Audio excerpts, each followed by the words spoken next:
So, jetzt haben wir die Chance bekommen, nochmal eines der Traumfahrzeuge vom Niklas zu fahren. Wir sind jetzt hier gerade mit einem Bentley unterwegs und dürfen ein bisschen im Zug Ausschau halten, wie schön die Stadt und die Kulisse hier am See ist, alles voller Weihnachtsbeleuchtung. Also da fühlt man sich schon wie im Urlaub.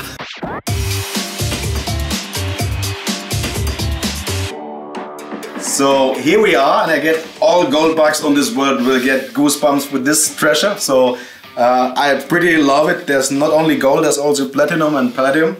But Niklas, you can tell us, I think, many details about your treasure. So.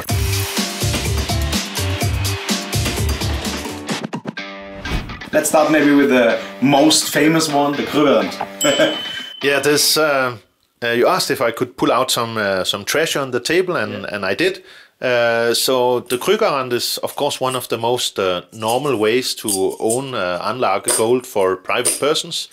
It's 1 ounce gold coins with legal tender status, introduced in 1967. Just to make it clear for people, this is worth about 1850. So one piece of this. So for the people who don't know the real worth, this is the worth of the KRÜGERRAND in a second. Yes. Yeah, an ounce of gold right now is around $1,800.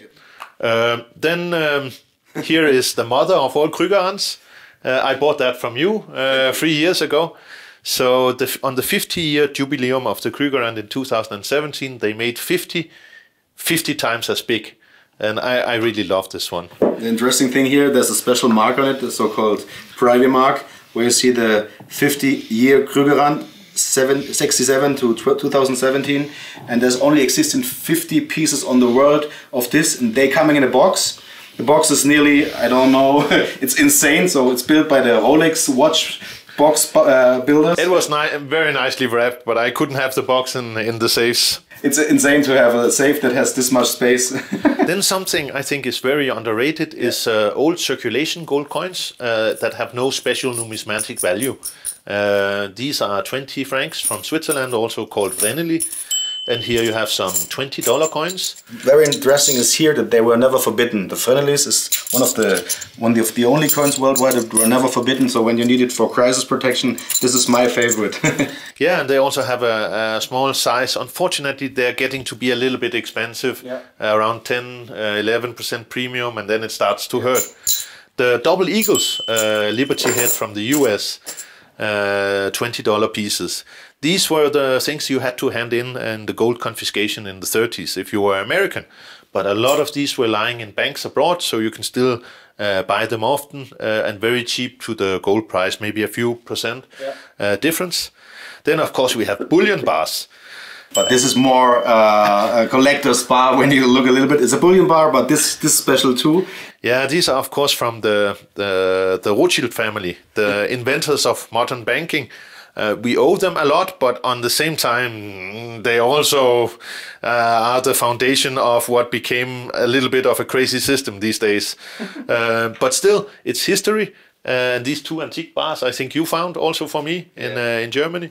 So to explain to people, so you see a small stamp on it, and this small stamp makes it different. So they are not all on the same space. On the back side, sometimes there are bigger stamps, so there are existing different ones. But this kind of pieces should be, I guess, older than how many years? They're from the 30s. From the 30s. I had it look from the 30s and the 40s, these two. You can still have that looked up. These are from the 60s, and they are diplomatic gold bars from the Soviet Union. So there were no traveler's checks or no credit cards back then. So when Russian diplomats went to Switzerland, they got these 500-gram gold bars in the pocket, and then they went on the street and they sold it, and they rented the hotel and did the conferences. So, and they still have the hammer and the sickle. So I've never seen something like this here in Europe. So you bought it in Switzerland, or? Yes, they are often you find them in the gold shops here. Okay, because they were used as travelers' cash, and the ruble had no value in the West, zero, right? Yeah. So they had to bring something to sell, and good old gold, you know, it had really a role to play there as well. These are gold nuggets. There's also a small one here. So is this decoration, or is this a real gold nugget? They are real gold nuggets. They are. This is 1 kilo. This is a few ounces, And this is one of the biggest gold nuggets that was ever found. It was the 5th biggest when it was found in 1979, I think. Wow. 5 kilo from Australia. You still see the red earth of Western Australia here. I find that so for gold to form into solid lumps, that's very rare. Normally it's particles you can't even see. And you need really special circumstances. First of all gold is stardust, you know. It was formed in heavy stars, much bigger than our sun, that exploded billions of years ago, and then were captured when our solar system formed. You told me that a farmer woman found this looking out of the ground a little bit. Yes, it was sticking this here side up here, and she stepped on that part, and it was gleaming a little bit. And she pulled it out of the earth in 1979, and it was even a lot of money back then. I have this newspaper article where the farmer woman is standing really happy, you know, with a straw hat, and they were not wealthy people, so it made a difference for them. Unbelievable. So it's a big treasure. So what do we see here? Well, I think platinum has been very cheap the last few years. Platinum is not really a monetary metal as such. It's more like an industrial metal. But it used to trade over gold. But then the oil prices dropped. That was before they rose again here. And the Russians, they had most of their hard currency coming in from oil sales, and they needed to sell something else. And they had the biggest strategic reserves of platinum. So they flooded the market starting 4 years ago or so. And platinum dropped to 900 an ounce, so I picked some of that up. And the same with palladium.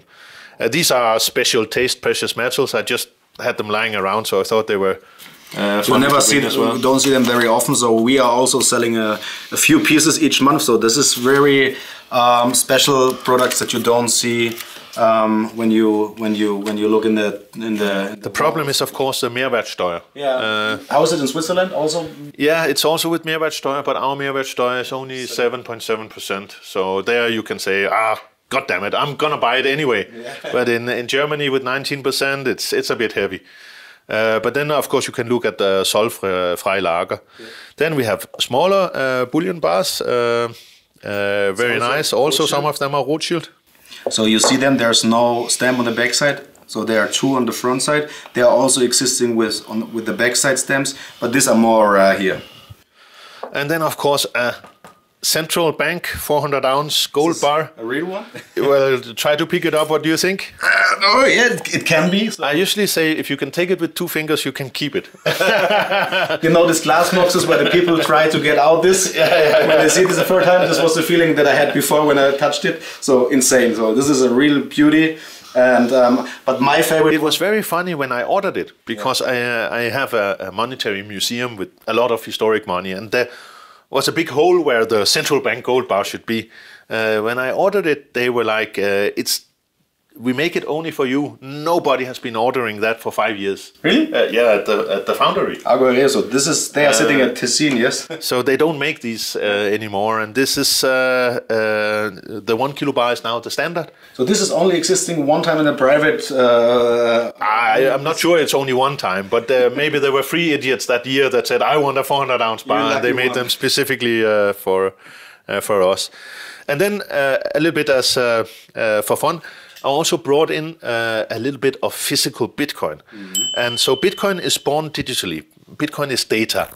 But data can also be printed, like when you print, when you write something on the internet and you print it, or you draw a painting and you print it.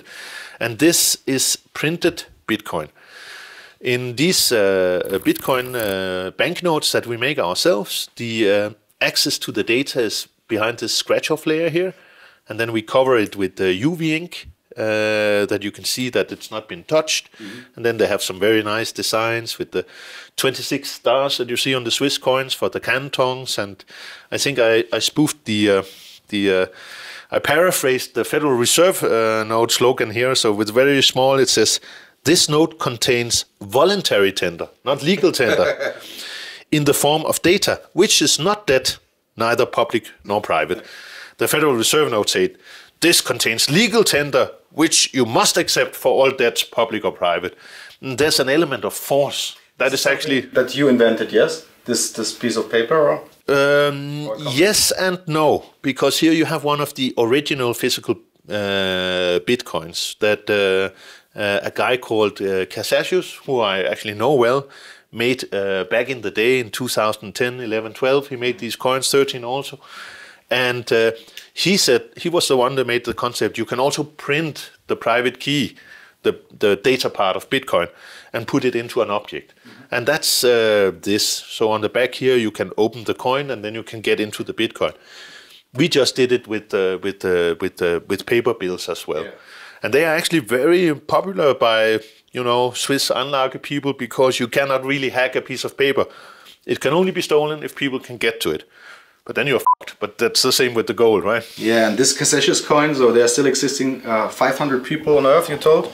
And how many pieces do you think are on the market? Do you have any feeling about it? I see them sell maybe every second month on news groups and stuff like that. And one of these can go for double up, like 2 Bitcoin now for a real Casasius, right? So a few years ago, I guess 2014, on a dinner, Niklas made a present for me with this coin, and he told me maybe this is a thing where you can buy later your son a house or the college, and I am pretty sure that you're on the right side with this. It's 100,000 euro today, so if you want, my birthday is coming up soon, I would love it back. So insane what treasures you have here. Niklas, we can talk the whole day about treasures and mindset and money system. I have to thank you very much for your time. I appreciate it. Thank you, my friend, that you took the time for our audience, that we had this chance to talk about money. If you have questions, write it below the video. Just ask questions. We will have the chance maybe in the future to talk to Niklas again. If you want to follow him on social media, is there any possibilities where the people can follow you? Yes, of course. I'm on most social media, mostly on Facebook. Yeah. But be care that you really pick the right Niklas, because there are really many people who make copy profiles in order to trick you out of money. I will never ask you about money over social media or email. We will link the right one below. but I'd also like to say, if you are German and you need help with crypto financial services, or maybe want to own some Bitcoin, you know, Bitcoin Swiss is very happy to accept German clients. Of course, and I'm standing behind Niklas' idea and vision. We are friends since 10 years, I know him, and I'm also invested with a little of my money. You know that I'm the biggest gold bug on Earth, next to Niklas. but I know that you can trust him and his company and the people, and I know the founding team, and they are really smart and nice guys. So thank you for the time. If you want to learn more about the monetary system, you'll find here more in this video. Just subscribe our video. Thank you, Niklas. I hope to see you soon again. Take care in this crazy time. Thank you. It was a pleasure. Thank you. Bye.